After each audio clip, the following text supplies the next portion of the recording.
"If you want to come for Christmas, come wash the dishes," my daughter-in-law yelled at me over the phone. I replied, "Enjoy it." When she saw the photos of my luxurious estate in Napa Valley, my phone rang 71 times. "It's so good you're here," she would say to me. "Follow my story to the end and comment with the city you're watching from so I can see how far my story has traveled." The phone rang at exactly 2:17 in the afternoon on a Tuesday. I remember the time because I was watching my favorite cooking show, the one where they make those elaborate desserts I could never even attempt. The shrill sound cut through the quiet afternoon like a knife through butter. "Hello, Grace." Jessica's voice was cold, all business.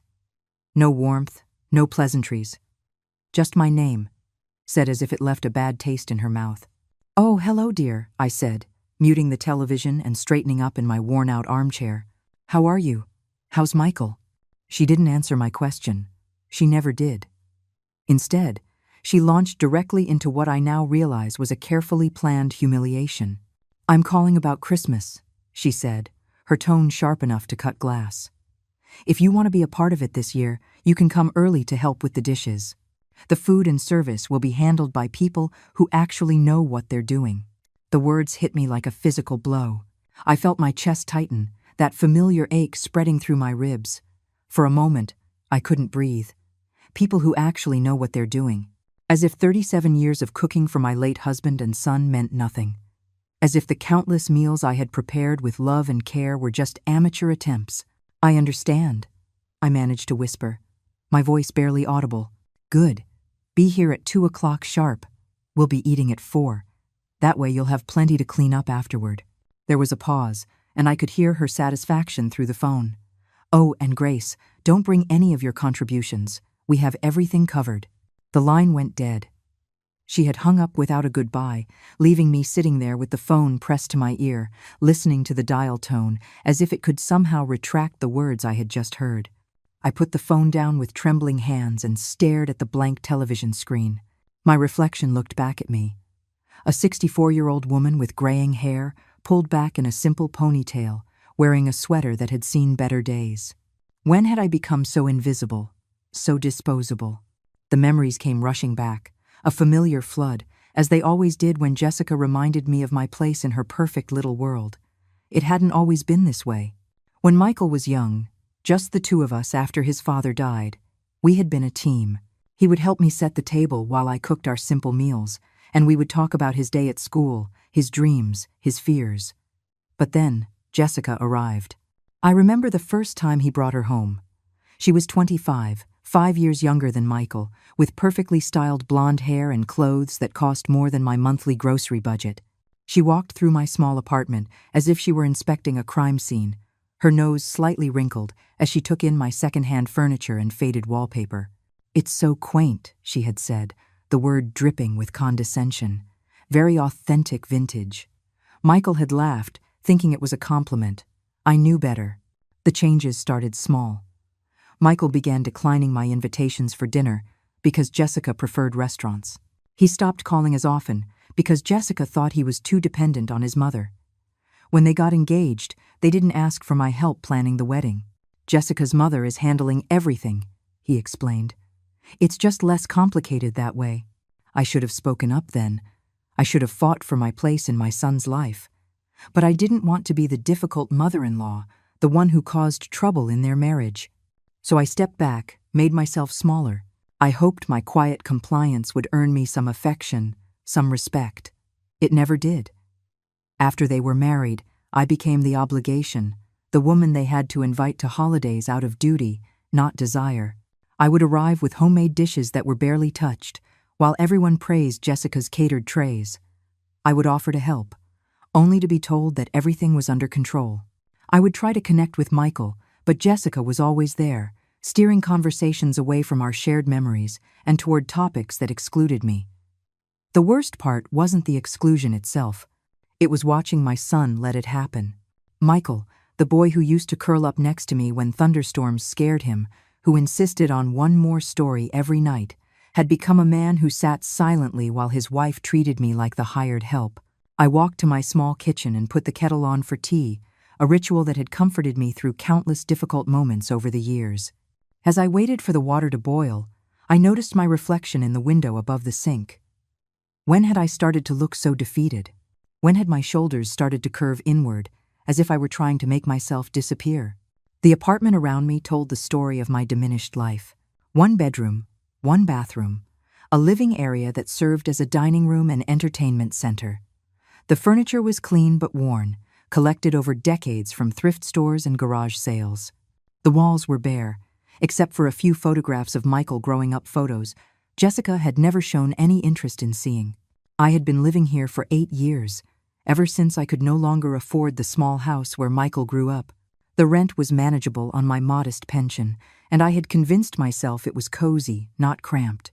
But now, thinking of Jessica's pristine home, with its granite countertops and professional-grade appliances, I felt the weight of my reduced circumstances more heavily than ever. The kettle whistled, startling me from my thoughts. As I poured the hot water over my generic brand tea bag because the good ones were too expensive, I made a decision that surprised even me. I picked up the phone and dialed Michael's number. "Mom?" He sounded surprised. I rarely called him directly, having learned that Jessica preferred to control the flow of communication between us. "Hello, honey," I said, my voice steadier than I felt. "I just wanted to let you know that I won't be coming for Christmas this year." There was a long pause. "What? Why not? I think it would be better if you just had it with Jessica's family. No need to complicate things." "Mom, don't be ridiculous. Of course you're coming. Jessica just called you, didn't she?" The way he said it told me everything. He knew exactly what his wife had said to me. He had probably been sitting right there when she made the call, listening as she reduced his mother to a dishwasher. "Yes, she did. And I've decided I have other plans." "What other plans?" His voice held a note of irritation, as if my having a life outside of serving his family was somehow an inconvenience. I looked around my empty apartment, at the silence that had become my constant companion, at the life I had allowed to become so small that my absence wouldn't even leave a noticeable gap. "I'm going to do something just for me," I said quietly. "Enjoy your Christmas, Michael." I hung up before he could reply, before I could lose my nerve and take it all back. For the first time in years, I had told them no. It felt terrifying and liberating all at once. As I sipped my tea in the encroaching twilight, I had no idea that this moment of quiet rebellion would change everything. I had no idea that the phone call I would receive tomorrow would offer me a way out of this prison I had built around myself, brick by brick, compromise by compromise. But deep in my chest, beneath the hurt and the humiliation, something small and fierce was beginning to stir. Something that had been dormant for far too long was finally beginning to wake up. The letter arrived the next morning, Wednesday, in an expensive cream-colored envelope with my name written in elegant script. I almost threw it away, assuming it was another charity solicitation. But something about the weight of the paper made me pause. The return address read, Herrera and Associates, Attorneys at Law, from a firm in Street Helena, California. My hands trembled as I opened it. No one sends good news through lawyers, I thought, already imagining some final debt from my late husband coming back to haunt me. "Dear Mrs. Grace Ann Parker," it began, using my full maiden name in a way that made me sit up straighter. No one had called me Grace Ann in decades. "We regret to inform you of the passing of Mrs. Cordelia Rosemont, who died peacefully at her estate on October 15th. Per her last will and testament, you have been named as a beneficiary. Please contact our office at your earliest convenience to arrange for the transfer of assets." I read the letter 3 times before the words began to make sense. Cordelia Rosemont. The name transported me back 45 years, to a time when I was a completely different person, Grace Ann Parker. That had been my name then, before I became Grace Evans, before I chose love over luxury and never looked back. I was 19, fresh out of finishing school, and an heiress to the Parker textile fortune. My family owned mills all over the South, and our name opened doors others could only dream of. I had been a rebel, even then. While my friends were making arranged marriages with men from families like ours, I had fallen head over heels for Thomas Evans, a mechanic who worked at the garage where I'd taken my car for repairs. He was honest and kind, and he made me laugh in ways my proper suitors never had. He saw me as Grace Ann, not a Parker fortune on legs. When I told my parents I intended to marry him, they were horrified. My father threatened to disown me. My mother took to her bed with nervous exhaustion. The family lawyer explained to me, in terms I was too young and too in love to fully appreciate, exactly what I would be giving up. The Parker family trust was structured in a way that required family approval for inheritance. If I married outside our social circle, I would forfeit my claim to the family wealth, not just my inheritance, but my entire connection to the family legacy. I was 19, and I believed love conquered all. I chose Thomas. The day after our small wedding ceremony, attended only by Thomas's family and a few friends, I received a formal letter from the very same law firm that had contacted me 45 years later. I was no longer a Parker. My trust fund was dissolved. My inheritance was revoked. I was free to live my new life, but I would do it without the safety net I had known since birth. I never regretted it. Thomas and I had 30 wonderful years together before cancer took him. We struggled financially. Thomas's mechanic's salary and later his small pension wasn't much, but we were happy. We raised Michael in a home filled with love, even if it lacked the material luxuries I had grown up with. After Thomas died, I had to sell our little house and move into this apartment. Michael was already married to Jessica by then, building a life of his own. I never told him about the family I had left behind, about the wealth I had walked away from. I thought it would only make him feel guilty about our modest circumstances, or worse, resentful that I had chosen poverty over privilege. Now, sitting in my little kitchen with this letter in my trembling hands, I wondered if that had been a mistake. I called the law firm immediately. The receptionist put me through to Mr. Herrera himself, who spoke with the kind of refined accent I remembered from my childhood. "Mrs. Evans," he said warmly, "or should I say, Miss Parker. Cordelia spoke of you often." "She did?" My voice came out as a bare whisper. "Oh yes. She followed your life with great interest. When she found out you had married for love and left the family, she said you were the bravest woman she had ever known. She never married, you know. Said she could never find a man worth giving up her independence for. Cordelia had been my closest friend during our years at finishing school. We had lost touch after my marriage, but apparently she had never forgotten me. The legacy is quite substantial," Mr. Herrera continued. "An estate in Napa Valley, along with its contents and a trust to maintain it. Cordelia felt that someone who had once given up everything for love deserved to spend her golden years in comfort." I couldn't speak. The room seemed to tilt around me. "Mrs. Evans, are you there?" "I'm here," I managed to say. I can't believe this is real. It's very real." Cordelia was very specific in her instructions. "The estate has been kept in pristine condition, waiting for you. When would you like to arrange a viewing?" When I hung up the phone 20 minutes later, I had detailed information about a property I now owned in a state I had only visited once. The estate was located near Street, Helena, with views of vineyards and colonial gardens. It had been Cordelia's private retreat, furnished with antiques and art she had collected over her lifetime. The trust would provide more income than I had seen in decades. I sat in my kitchen, looking at the photos Mr. Herrera had emailed to my old computer. The estate was breathtaking. Stone walls covered in bougainvillea, tall windows looking out onto terraced gardens, rooms filled with elegant furniture that likely cost more than everything I owned combined. For the first time since Thomas died, I felt something other than resignation about my future. I felt possibility, but with possibility came fear. What did I know about living in Napa, about managing properties and trust funds, about being the kind of person who owned an estate instead of renting a one-bedroom apartment? My phone rang, interrupting my spiraling thoughts. Michael's name flashed on the screen. "Mom, what was that about yesterday? Jessica is upset that you hung up on her." "I didn't hang up on anyone," I said calmly. "I simply told you I had other plans." "What plans?" "You never have plans." The words stung because they were true. When had I become someone who never had plans? When had I accepted that my life was so empty that my absence wouldn't matter? "Maybe it's time I started having plans," I said. "Mom, you're being dramatic. Just come for Christmas." Jessica didn't mean anything by what she said. I looked again at the photos on my computer screen, at the life Cordelia had left me, at the chance she had given me to remember who I used to be before I made myself so small. Actually, Michael, I think I might be traveling for Christmas. Traveling? Where? I could hear the disbelief in his voice. Poor old Mom, traveling. The woman who hadn't been anywhere farther than the grocery store in years.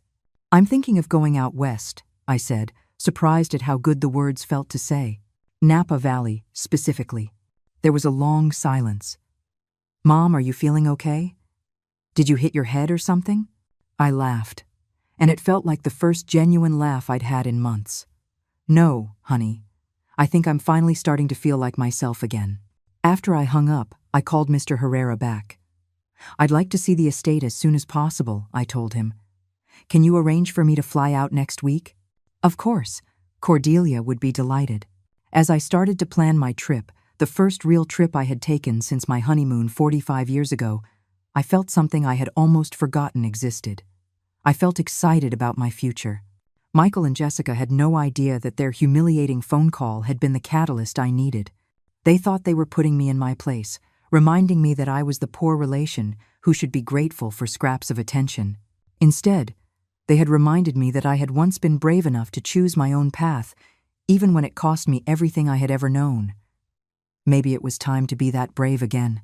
The plane landed in San Francisco on a crisp Monday morning, exactly 1 week after Jessica's humiliating phone call.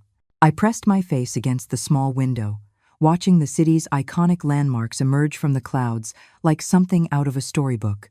My heart was hammering against my ribs, not from a fear of flying, which I had handled better than expected, but from the sheer enormity of what I was about to discover.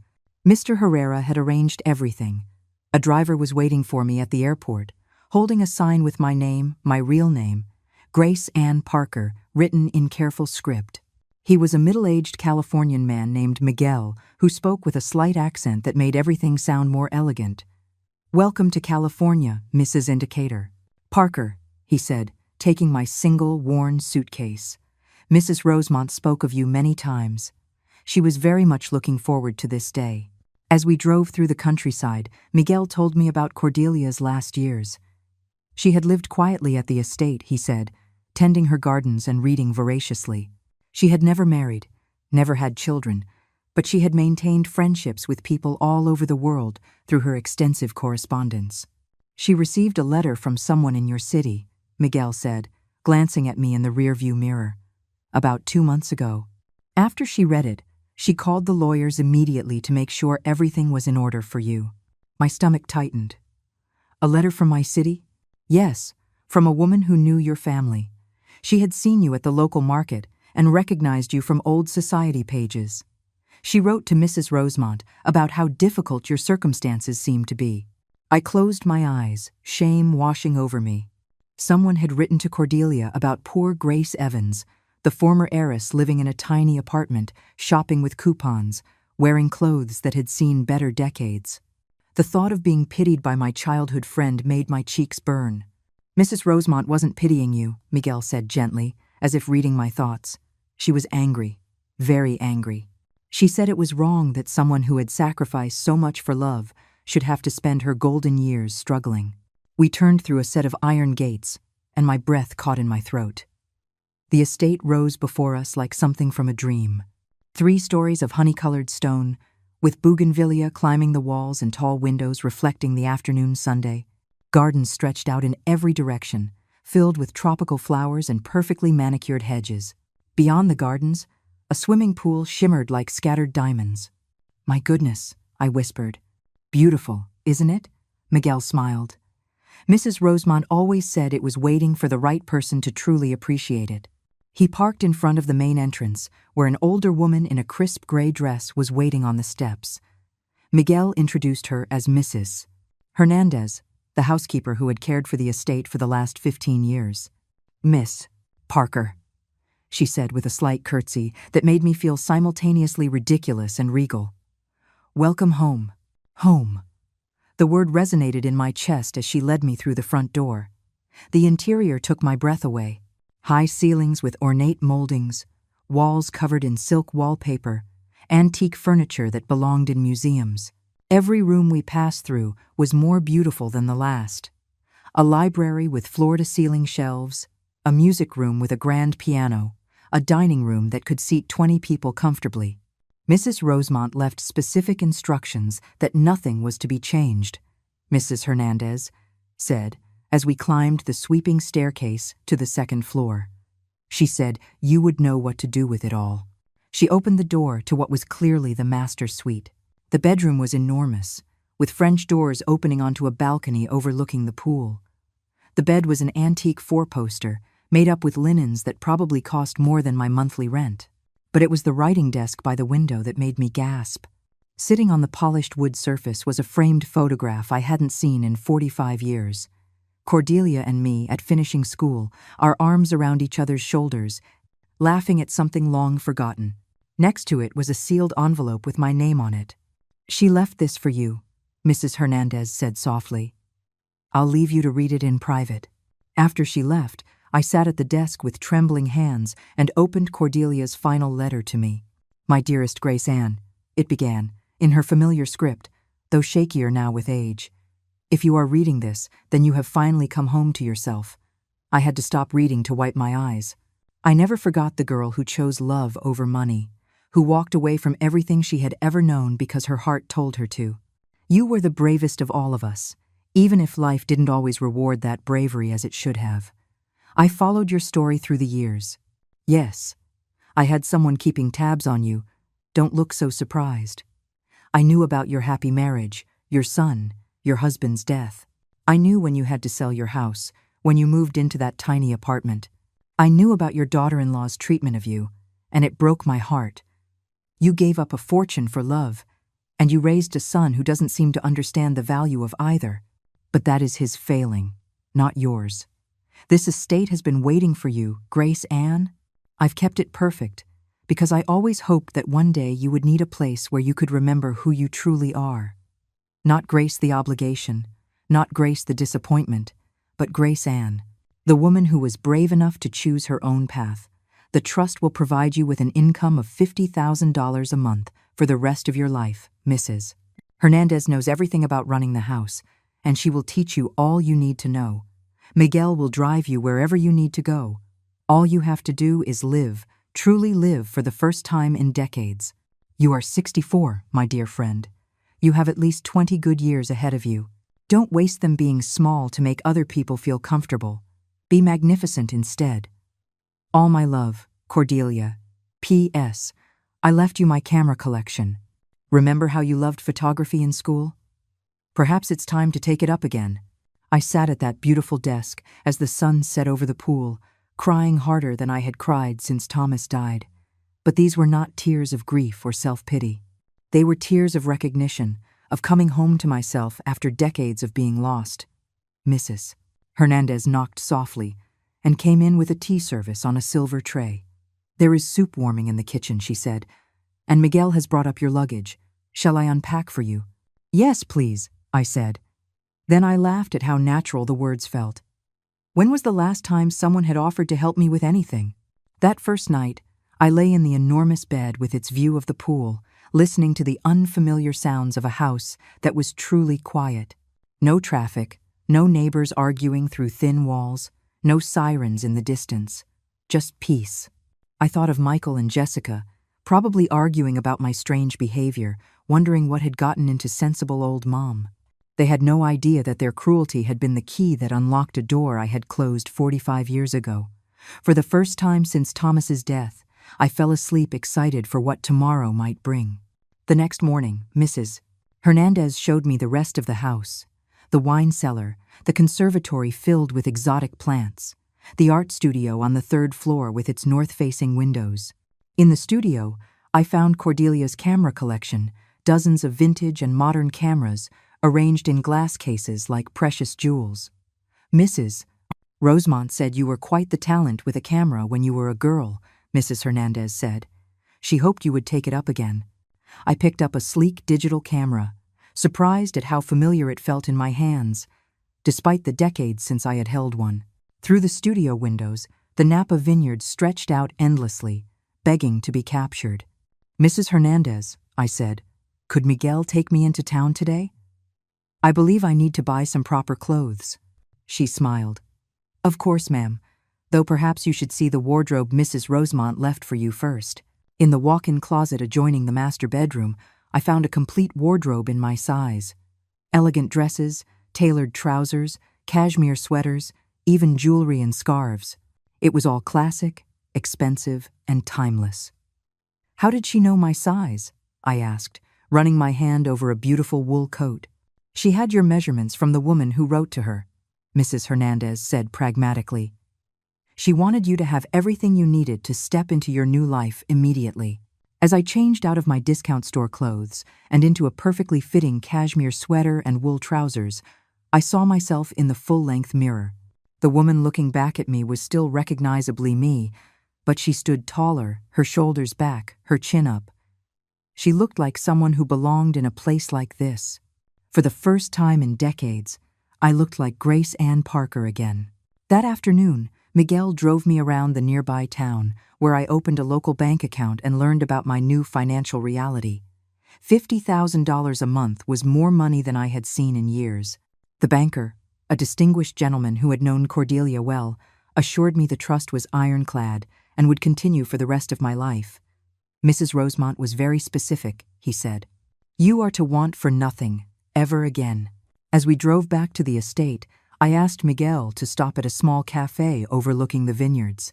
I ordered coffee and cake, real cake, not the store-bought cookies I had been subsisting on, and took out one of Cordelia's cameras. The afternoon light was perfect, bathing everything in a golden glow. I started taking pictures of the vineyards, the rolling hills, the colonial-style buildings, the birds gliding through the air. With every click of the shutter, I felt more like myself, more alive than I had been in years. When I reviewed the photos later that night, I was surprised at how good they were. My eye for composition hadn't been lost, just dormant. That night, I sat at the desk and composed my first social media post in years. I had rarely used Facebook, but I still had an account Michael had helped me set up years ago. I selected the most beautiful photo from the day the vineyards at sunset, with the hills silhouetted against the still water, and posted it with a simple caption, "New adventures begin with a single step." I didn't mention where I was or how I had gotten there. I didn't explain anything. I just shared a moment of beauty with the world. Within an hour, the post had received more likes and comments than anything I had ever shared before. Old friends from high school, distant relatives, even some of Michael's friends were commenting on the stunning photograph and asking where I had taken it. I smiled and closed the laptop without answering any of them. Let them wonder. For the first time in my life, I was under no obligation to explain myself to anyone. As I got ready for bed in my beautiful room, I caught my reflection in the mirror again. The woman looking back at me was transformed, not just by the expensive clothes or the elegant surroundings, but by something deeper. She looked like someone who knew her own worth. Tomorrow, I would explore more of this new world Cordelia had given me. I would take more pictures, learn more about my new life, maybe even start planning some changes to make the estate truly my own. But tonight, I was simply grateful. Grateful for a friend who had never forgotten me, grateful for a second chance I had never expected, and grateful for the courage to take it. It had been 3 weeks since I arrived at the estate, and I was settling into a version of myself I hadn't been in 45 years. Every morning, I woke up in the 4-poster bed with the vineyards glowing outside my windows, and for a few moments, I couldn't believe this was my life. Mrs. Hernandez had become more than a housekeeper. She was my guide into a world I had almost forgotten existed. She taught me the routines of the estate, introduced me to the local merchants who had served Cordelia for years, and gently reminded me that I no longer needed to check price tags or count pennies. "Ma'am," she said one morning as I hesitated over an expensive bottle of wine at the town market, "you must remember, this is your life now. Mrs. Rosemont wanted you to enjoy every day, not spend it worrying about money. It was harder to adjust to than I had expected. 45 years of careful budgeting, of choosing the generic brand, of making do with less. Those habits didn't just disappear overnight. But gradually, I began to understand what Cordelia had meant by living magnificently. I started with small things, fresh flowers in every room, changed twice a week, the expensive face cream I had always admired but never bought, real silk scarves instead of polyester imitations, Each purchase felt like a small act of rebellion against the careful, restricted life I had been living. The photography was coming back to me with surprising speed. Miguel had driven me to different locations every day. Colonial towns nestled in mountain valleys, pristine vineyards that reflected jungle-covered peaks, wineries cascading down hillsides in perfect rows. I was building a portfolio of images that captured not just the beauty of Napa Valley, but the joy of rediscovering my own eye for beauty. One afternoon, as I reviewed the day's photos on my laptop, I selected the most striking one, a close-up of grapevines, dew-covered with the Mayacamas Mountains in the background, and posted it to Facebook. As had become my habit, I added no explanation, no location tag, just the image itself. Within minutes, the comments began to roll in. "Grace, this is absolutely breathtaking. Where did you take this? Are you traveling? When did you become such an amazing photographer? This looks like Napa. How can you afford to travel there?" That last comment stung, even though I knew it came from curiosity more than malice. How could poor Grace Evans afford Napa, the woman who shopped with coupons and wore the same coat for 5 winters? I closed the laptop without replying, but the comment lingered in my mind. It reminded me that back home, I was still seen as the struggling widow, the woman who lived in a tiny apartment and counted every dollar. They had no idea that Grace Ann Parker had awoken from her long slumber. That evening, Mrs. Hernandez knocked on my door as I was getting ready for bed. "Ma'am," she said, "Miguel mentioned you seemed troubled today. Is everything all right?" I had grown fond of Mrs. Hernandez over the past few weeks. She was probably 10 years younger than me, but she had a maternal way about her that made me feel cared for in a way I hadn't experienced since Thomas died. "I was just thinking about home," I said, "about how people there see me." She nodded thoughtfully. Mrs. Rosemont struggled with that as well when she first inherited money from her family. She said it was difficult to step into a bigger life when everyone around you expected you to stay small. What did she do? She decided that other people's expectations were not her responsibility. She said that trying to make yourself small, to make others feel comfortable, was a form of self-betrayal. That night, I couldn't sleep. I kept thinking about Cordelia's words, filtered through Mrs. Hernandez's gentle wisdom. Self-betrayal. Was that what I had been doing for years? Making myself smaller and smaller to avoid making others uncomfortable? The next morning, I made a decision. I called a local photographer I'd been recommended, a young woman named Carmen who specialized in portrait photography. "I'd like to have some professional photographs taken," I told her. "Not for any special occasion. Just because." She arrived the next afternoon with her equipment and a contagious enthusiasm for her work. She was perhaps 35, with an artistic eye and a gentle way of putting her subjects at ease. "You have wonderful bone structure," she said, as she arranged the lighting in the estate's library, "and your eyes tell so many stories." We spent 2 hours taking photographs. Some were formal portraits in my new, elegant clothes. Others were more casual, me reading in the library, tending to the garden, standing on the balcony with the vineyards behind me. With every shot, I felt more like myself, more like the woman I was meant to be. When Carmen showed me the results a few days later, I gasped. The woman in these photographs was radiant, confident, alive. Her silver hair was beautifully styled. Her skin glowed with health and happiness, and her eyes sparkled with intelligence and humor. "Is this really me?" I asked, looking at a particularly striking portrait where I was laughing at something Carmen had said. "This is you as you truly are," she said simply. "Many people spend their lives hiding from the camera because they don't like what they see. But you came alive in front of the lens." That afternoon, I selected my favorite photograph, the one of me laughing, wearing a beautiful cream-colored cashmere sweater that brought out the warmth in my eyes. I looked happy, sophisticated, and completely at ease in my surroundings. I posted it to Facebook with a simple caption, "Embracing this beautiful season of life." The response was immediate and overwhelming. "Grace, you look absolutely stunning. I barely recognize you. You look 20 years younger. Where are you? You look like you're living in a palace. Is this really you? You look like a completely different person." For the first time since I had arrived in Napa, I replied to some of the comments. "Thank you for the kind words. I'm discovering that life can be beautiful at any age when you choose to embrace it fully. But it was the private messages that truly revealed how my transformation was being received. Several were from old friends expressing genuine happiness for me, but others carried an undercurrent of confusion, even resentment. Grace, I'm so confused. Last month you were living in that tiny apartment, and now you look like you're living like a millionaire. What is going on? Must be nice to suddenly have money to spend on yourself. Some of us are still struggling. I hope you haven't gotten involved in some online scam. These sudden lifestyle changes are usually too good to be true. I looked at these messages, feeling a familiar urge to explain, to apologize, to make myself smaller so that others wouldn't feel uncomfortable with my good fortune. But then I remembered Mrs. Hernandez's words about self-betrayal. Instead of replying to the critical messages, I closed my laptop and walked out onto the balcony. The sun was setting over the vineyards, painting the sky in shades of pink and gold that took my breath away. In the distance, the church bells were chiming the evening hour, a sound that had become as comforting as a lullaby. This was my life now.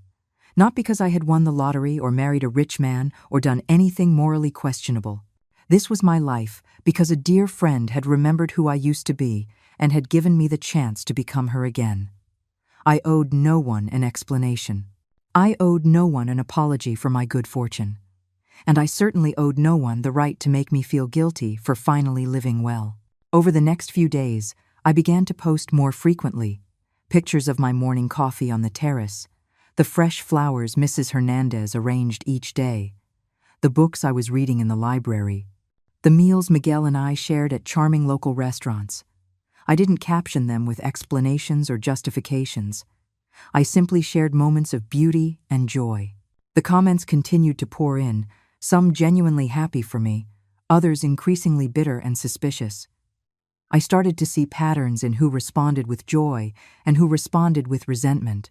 The friends who were secure in their own lives celebrated my happiness. Those who were struggling or unhappy seemed to take my transformation as a personal affront. One evening, as I was scrolling through the day's comments, my phone rang. Michael's name flashed on the screen, and my stomach tightened. I had been dreading this call, knowing it would come eventually. "Mom," he said, his voice carrying that tone of forced patience I knew so well. "We need to talk." "Hello, Michael. How are you?" "I'm confused, Mom. Really confused. Jessica has been showing me your Facebook posts, and we can't figure out what's going on." I took a deep breath, steadying myself. "What do you mean?" "I mean, where are you getting the money for all of this? The clothes, the travel, the fancy restaurants. Last month you were living in that tiny apartment, shopping with coupons, and now you're posting pictures that look like you're living in some luxury resort." "I am living comfortably," I said carefully. "Mom, comfortably doesn't cover it. You look like you won the lottery. And that apartment, is that where you're staying? It looks like it costs more per night than most people make in a month." I could hear Jessica's voice in the background, though I couldn't make out the words. Whatever she was saying, it was clearly agitating Michael further. "Mom, Jessica thinks you might be getting scammed. You know, those online romance things where they take advantage of older people. Have you been talking to someone online? Someone who's convinced you to spend money you don't have?" The implication hit me like a slap. In their minds, the only way poor, naive Grace could suddenly be living well was if she were being duped by criminals. "Michael," I said, my voice colder than I had ever heard it, "I am not being scammed, I am not delusional, and I am not your concern." "Of course you're my concern. You're my mother. We're worried about you. You weren't worried about me when you let your wife tell me I could wash dishes for Christmas. You weren't worried when I was living alone in that apartment, struggling to make ends meet. Your concern seems to be very selective." There was a long silence. In the background, I could hear Jessica saying something urgently, but Michael shushed her. "Mom, that's not fair. We've always been worried about you." "Really?" I asked quietly, because worry usually involves actually asking someone how they are, not just assuming they're being foolish when their circumstances improve. "So how are your circumstances improving? You can at least tell me that." I looked around my beautiful bedroom, at the life Cordelia had given me, at the photographs I had taken that were spread across the desk. I thought about the trust fund that would support me for the rest of my life. The friends I was making in town, the woman I was rediscovering in the mirror each morning. I can tell you that I am happier than I have been in years, I said. I can tell you that I am finally living the life I was meant to live. And I can tell you that I am not asking you for anything, not your approval, not your understanding, and certainly not your permission. Mom, you're scaring us. Am I? Good, I said, surprised at how much I meant it. Maybe it's time you were a little scared of losing me, instead of assuming I'll always be there to accept whatever scraps of attention you decide to throw my way. I hung up before he could reply, my heart pounding with a mix of fear and exhilaration. I had just burned a bridge I had spent decades trying to cross. But as I looked out at the vineyard shining silver in the moonlight, I realized I didn't want to cross that bridge anymore. I wanted to build something new, something better, something worthy of the woman I was becoming. The next morning, Mrs. Hernandez brought my coffee with a knowing smile. "You seem lighter today, ma'am," she said, as if a weight has been lifted. "I believe it has," I said, raising my cup in a small toast to the new day. "I believe it finally has." The morning after my conversation with Michael, I woke up to find 71 missed calls on my phone. 71. I stared at the screen in disbelief as I counted them. 52 from Michael, 3 from numbers I didn't recognize, and 2 from what appeared to be Jessica's cell phone, though she had never called me directly before. My voicemail was full. As I listened to the messages over my morning coffee, served by Mrs. Hernandez on the finest china, I felt like I was watching a slow-motion car crash unfold. Michael's first message was apologetic. "Mom, I'm sorry for how that call ended. Please call me back. Jessica and I are just worried about you." By the 5th message, his tone had shifted to frustration. "Mom, this silent treatment isn't helping anyone. We need to know what's going on. This isn't like you." The later messages grew increasingly desperate. "Mom, please, I've been calling all night. I'm starting to think something is really wrong. Just call me so I know you're okay." But it was Jessica's messages that truly revealed the depth of their panic. Grace. Her voice was tight, with barely controlled hysteria. "I don't know what kind of game you're playing, but it needs to stop. Michael hasn't slept all night. You can't just disappear and post these ridiculous pictures without explaining yourself." Her second message was even more revealing. "Look, I know we haven't always gotten along, but Michael loves you. He's talking about flying to Napa to find you. Do you have any idea how much that would cost? Just call us back and explain what is happening." I put the phone down and walked to the French doors that opened onto my balcony. The morning fog was lifting off the vineyards, revealing the Mayacamas Mountains in all their jungle-covered glory. Somewhere across the country, my son and his wife were losing sleep over my silence, but for the first time in years, I had slept peacefully through the night. Mrs. Hernandez appeared with fresh pastries from the town bakery. "Difficult news from home?" she asked gently, noticing my expression. "My son is worried about my well-being," I said carefully. She nodded wisely. "Adult children often struggle when their parents begin to live independently. They prefer you to need them, even if they don't particularly want to help." Her words hit me like a physical blow because they were so accurate. Michael did prefer me to need him. It made him feel like a good son, without requiring much actual effort on his part. My independence threatened the comfortable dynamic where he could feel virtuous with minimal investment. I decided not to return the calls immediately. Instead, I spent the morning in town with Miguel, visiting the farmer's market and selecting fresh ingredients for a cooking lesson with the estate's part-time chef, Aurelio. I was learning to make proper French pastries, something I had always wanted to try but had never had the time or the resources. As Aurelio taught me to fold butter into dough for croissants, I felt a peace I hadn't experienced in decades. My hands worked the delicate dough, while my mind focused on the technique, the precision, the art of creating something beautiful from simple ingredients.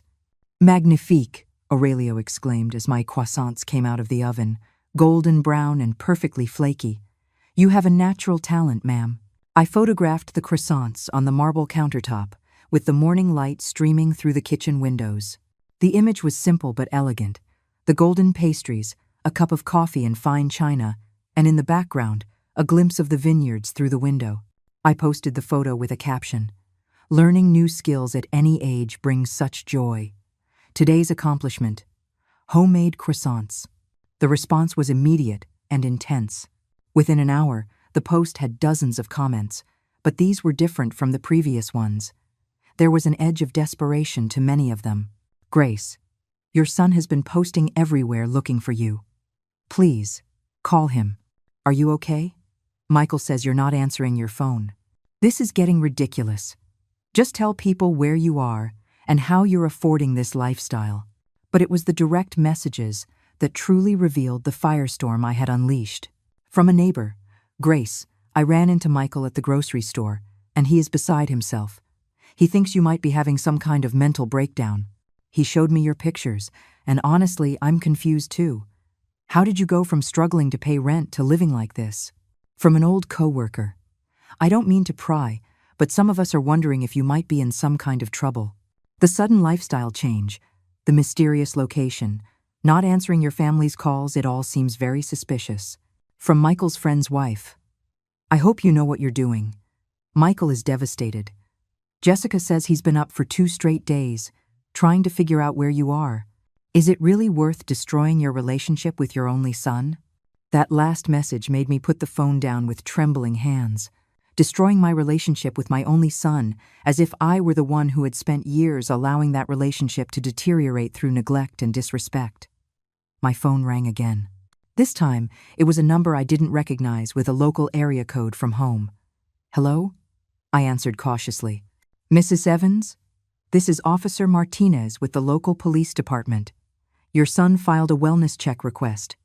He's concerned you may be missing or in danger. My heart stopped. I'm not missing, officer. I'm traveling. I understand that, ma'am. But your son says you are not responding to his calls, and your recent social media activity suggests you may be in a vulnerable state. He's concerned someone might be taking advantage of you. The humiliation burned in my chest. My own son had called the police because I was living too well for his comfort. Officer Martinez, I said, my voice steadier than I felt. I am a 64-year-old woman in full command of my mental faculties. I am traveling of my own free will. I am not in danger, and I am not being taken advantage of. My son's concerns, while perhaps well-intentioned, are unfounded. Ma'am, would you be willing to call him just to put his mind at ease? I looked around my beautiful kitchen, at the croissants I had made with my own hands, at the life I had built in just a few weeks. Then I thought of Michael, sitting in his perfect house with his perfect wife, so disturbed by my happiness that he had called the police. I'll consider it, I said. Thank you for checking. After I hung up, I sat in silence for a long time. Mrs. Hernandez found me there an hour later, staring out at the vineyards. Bad news? She asked. My son called the police because I haven't returned his calls. She raised an eyebrow. Ah, the adult child's panic response. Mrs. Rosemont experienced something similar when she first inherited her money. Her nephew tried to have her declared incompetent because she started traveling and buying art. What did she do? She invited him to visit. She allowed him to see for himself that she was quite capable of managing her own affairs. Sometimes the only way to stop the speculation is to show them the reality. That night, I finally called Michael back. He answered on the first ring. Mom, thank God. Where are you? Are you okay? We've been going out of our minds. I'm fine, Michael. I'm in Napa. Napa? How did you get to Napa? Mom, the police called today. I had to file a wellness check because you weren't answering your phone. I closed my eyes, trying to find a patience I wasn't sure I possessed. You called the police because I didn't answer my phone for a day? It wasn't just a day, and it's not just the phone calls. Mom, your Facebook posts. You're posting pictures of places that cost thousands of dollars a night. Where are you getting this money? I inherited it. The silence stretched so long, I thought the call had dropped. You inherited it? He finally said. From who? You don't have any family left. From an old friend. Someone I knew before I married your father. What old friend? You never mentioned any rich friends. I could hear Jessica in the background, her voice sharp and demanding, though I couldn't make out the words. Michael, I don't owe you a detailed explanation of my finances. Mom, this is crazy. Last month you were worried about paying your power bill, and now you're telling me you inherited enough money to live like a millionaire. Do you understand how that sounds? It sounds like my circumstances have improved. It sounds like you're being scammed." His voice rose, desperation seeping in. "Mom, these online criminals are sophisticated. They can make fake websites, fake bank accounts, fake everything. They target lonely older women and convince them they've inherited money or won contests. Stop." My voice was ice cold. "Just stop. Mom, I'm trying to help you." "No, Michael. You are trying to convince me that I am too stupid to manage my own life. You are so uncomfortable with the idea that I could be happy, that I could be living well, that you would rather believe I am being victimized by criminals. That's not it, Mom. We just want to make sure you're safe. You want to make sure I'm still the same pitiful woman who accepts being treated like the hired help at family gatherings? You want me to go back to my tiny apartment, and my careful budget, and my grateful acceptance of whatever scraps of attention you decide to throw my way? Mom, please. I'm going to send you the address of where I am staying," I said, my decision made. "You can verify that it is real, that I am safe, that I am exactly where I say I am. But Michael, if you ever call the police again, if you ever question my mental competence again, I will cut you out of my life completely." I hung up and immediately sent him the address of the estate, along with Mrs. Hernandez's phone number as a contact person. Then I did something that felt both terrifying and liberating. I changed my Facebook privacy settings so that only confirmed friends could see my posts. And I blocked several of the people who had been leaving the most intrusive comments. My phone started ringing immediately, Michael calling back, probably in shock at my ultimatum. I turned it off. Mrs. Hernandez appeared with a glass of wine and a gentle smile. "The first time you set a boundary," she said, "it feels like you are being cruel. But boundaries are not cruel, they are necessary." That night, I slept better than I had since I arrived in Napa. For the first time in years, I had stood up for myself completely, without apologizing or explaining or trying to make everyone else comfortable with my choices. The next morning brought a new flood of messages, but these felt different. Michael had clearly shared the estate's address with others, because several messages referenced looking it up online. Okay, I Googled the address, and it's definitely real. It's some kind of historic estate. How did you end up there? I looked up the property records. That place is worth millions. I'm so confused about what is happening. But the most revealing message came from Jessica herself. "I don't know what kind of scam you're running, but Michael deserves better than a mother who disappears and then threatens to cut him off. You are being selfish and cruel." I looked at that message for a long time. Selfish and cruel, for living well, for being happy, for refusing to accept mistreatment. I took a screenshot of the message and saved it. Not because I intended to do anything with it, but because I wanted to remember this moment. The moment when my son's wife revealed exactly what she thought of me, and exactly how threatened she was by my transformation. As I sipped my morning coffee on the balcony, watching the birds glide over the vineyards, I realized that something profound had shifted.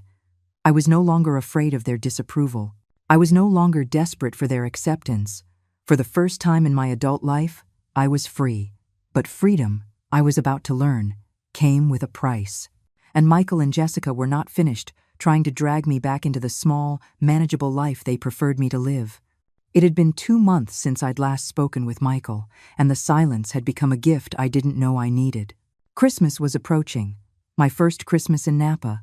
My first Christmas in decades without the weight of obligation pressing down on my shoulders. Mrs.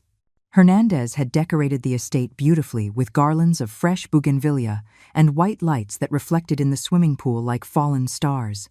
The grand fireplace in the main living room crackled with warmth, and the scent of cinnamon and cloves from the holiday cookies I was baking filled the air. "Will you miss your traditional celebrations?" she asked me one snowy evening as we sat by the fire, she with her knitting and I with a book on California history.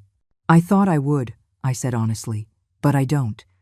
For years, Christmas meant walking on eggshells, trying not to say the wrong thing, being grateful for the privilege of washing dishes after dinner.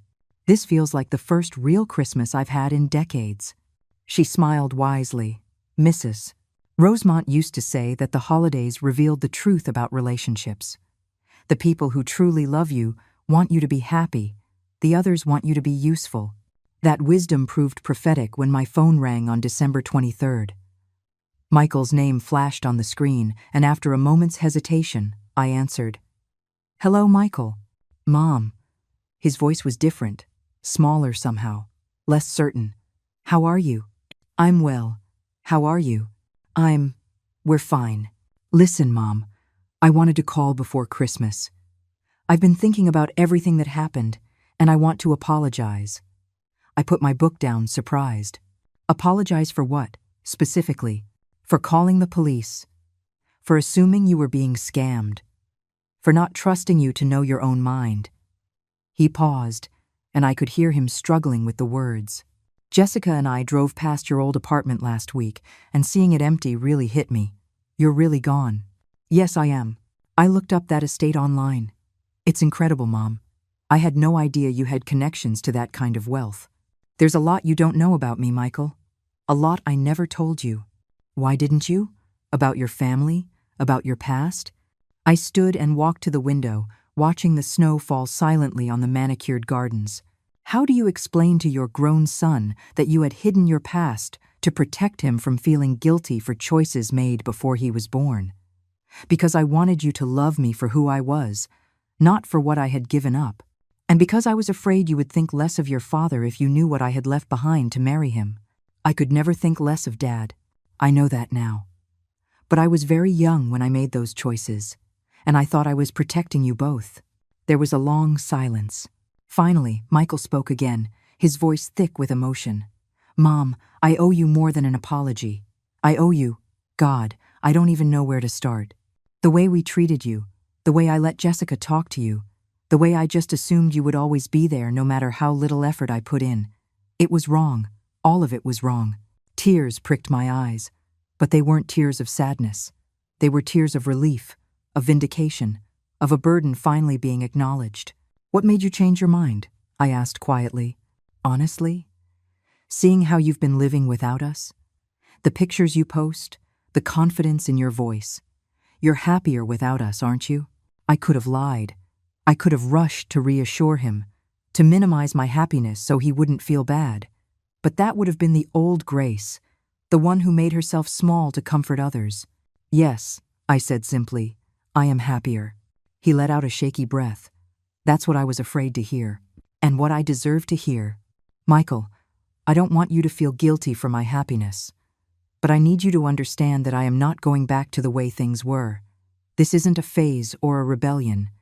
This is who I am now. I know, and I want to get to know this person, if you'll let me. The real you, not the version of you we forced you to be." "What does Jessica think about this conversation?" Another long pause. "Jessica and I have been having some difficult discussions. She's not handling your transformation well. She liked having someone she could look down on, and now that's gone." I was taken aback by his honesty. "And how do you feel about that?" "I feel like I'm seeing my wife clearly for the first time in our marriage, and I don't like everything I see. I'm sorry, Michael. That must be difficult." "Don't apologize. You didn't cause this. You just stopped enabling it. Jessica's behavior toward you was always wrong. I just never wanted to see it, because it was easier to let her be mean to you than to deal with the conflict of confronting her."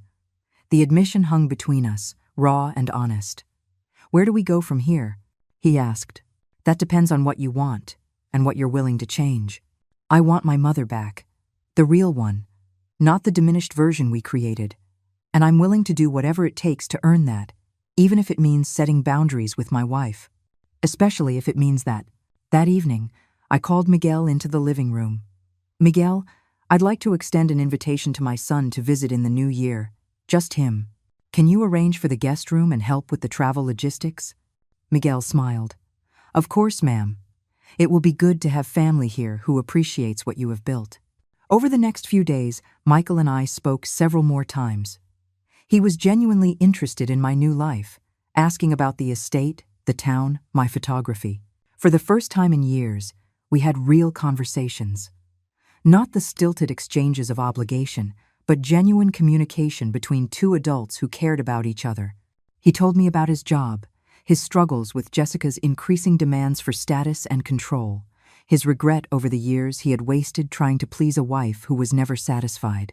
I told him about Cordelia, about the choice I had made at 19 to marry for love instead of money, about the friend who had remembered me after all these years and given me a second chance at life. "I'm proud of you," he said during one of our calls. "I know that probably sounds strange coming from your son, but I'm proud of who you've become, and I'm ashamed that it took losing you to see it." Christmas Day was peaceful and perfect. Mrs. Hernandez and Miguel joined me for dinner, and we exchanged small gifts and shared stories of Christmases past. I felt no sadness at missing the family gathering I had been excluded from for so many years.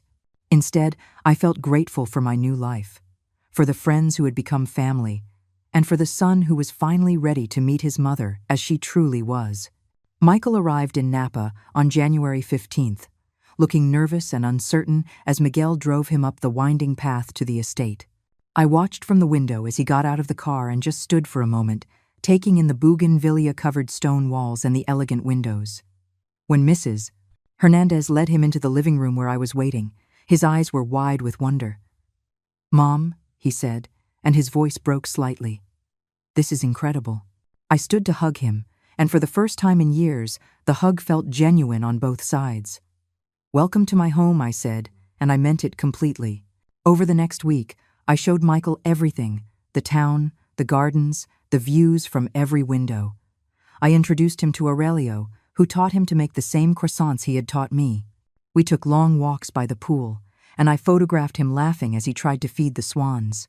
But most importantly, we talked, really talked, about his childhood, about the mistakes we had both made, about the future we wanted to build together. "I've been thinking about separating from Jessica," he told me one night as we sat by the fire. "Not because of you, but because I'm finally seeing who she really is and who I become when I'm with her." "That's a decision only you can make," I said carefully.